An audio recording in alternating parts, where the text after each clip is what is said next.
Welcome to Black History Matters 2024. This is the fourth installment of an educational series produced by the National Abolition Hall of Fame and Museum. These short educational videos are meant to provide an introduction to topics important to our understanding of Black American history, but also the larger history of the African diaspora across the Americas and the world.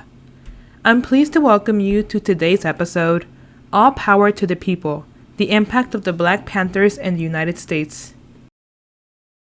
The Black Panther Party was a revolutionary socialist organization founded in Oakland, California in 1966 by Huey Newton and Bob Seeley.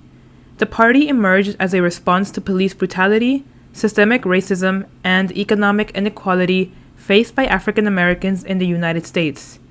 The BPP, as it was known by its acronym, sought to empower African Americans and challenge oppressive institutions through community organizing, self-defense, and political activism. Central to the Black Panther Party's ideology was the belief in armed self-defense as a means to protect African American communities from police violence and other forms of oppression. The party's iconic imagery, including black berets, leather jackets, and rifles, symbolized their commitment to resistance and self-determination, although this more violent inclination would often lead them to have conflicts with the police. One of the party's most notable initiatives was the Free Breakfast for Children program, launched in 1969. The program provided free meals to thousands of children in impoverished communities across the country, highlighting the party's dedication to addressing the basic needs of marginalized communities. The party also focused on political education and organizing. They published a newspaper called The Black Panther, which circulated nationally and served as a platform to raise awareness about social and political issues affecting African Americans. The party advocated for revolutionary change and called for the end of capitalism, imperialism, and systemic racism.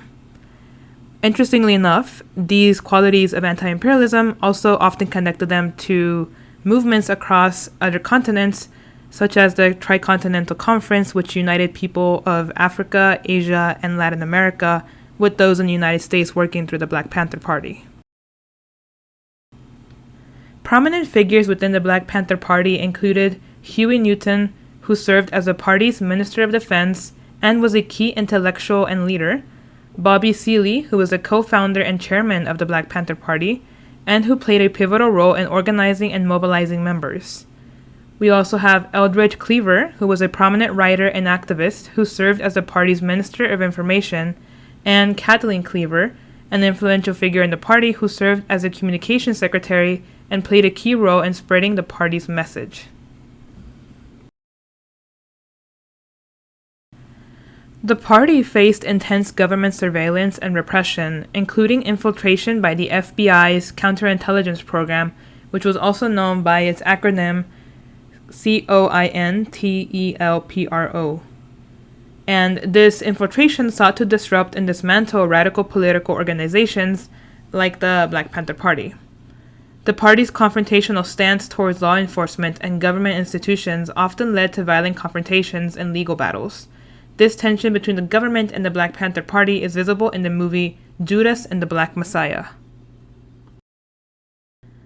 The movie is a 2021 biographical drama directed by Shaka King.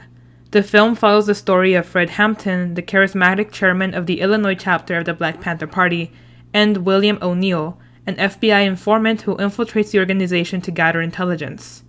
It is set in the late 60s, and the movie explores the rise of Fred Hampton as a powerful leader and his efforts to unite African Americans and other marginalized communities in the fight against systemic racism. Daniel Kaluuya, the renowned actor, delivers a captivating performance as Fred Hampton, capturing his impassioned speeches and unwavering commitment to the cause. Lakeith Stanfield portrays William O'Neill, a small-time criminal that is coerced by the FBI to infiltrate the Black Panther Party and provide information on Hampton's activities. As O'Neill becomes increasingly involved with the Panthers, he grapples with conflicting loyalties and the moral implications of his actions. Overall, this film sheds light on the government's efforts to suppress revolutionary movements and dismantle organizations advocating for civil rights and equality. especially ones that were considered controversial, like the Black Panther Party. And the government was not beyond using tactics such as infiltration to bring down what it considered to be radical and dangerous groups. I think that the movie is a great watch because often our base knowledge of the Black Panther Party is that it was controversial and violent, but this movie really shows you the human side of the movement and what people working within the movement were trying to achieve. So overall, despite internal divisions and external pressures, the Black Panther Party left a lasting legacy in the struggle for civil rights and social justice. Their commitment to self-defense, community empowerment, and revolutionary change differed much from the nonviolent activism that we saw in movements such as the Southern Christian Leadership Conference, led by the likes of Martin Luther King Jr. and Bayard Rustin, who preached love and collective action. However, the Black Panther Party was an example of how not all roads to liberation were the same. Thank you for joining us today for this presentation on All Power to the People, the impact of the Black Panthers in U.S. history. On your screen, you'll see a link to a Google form. This link is also available in the video description, and the form will take you to a survey where you can leave feedback about your experience with this video. Your feedback helps us plan for future events and to secure funding, so we really appreciate it if you can take a few minutes to fill it out. Once again, thank you so much, and we look forward to seeing you at our next presentation.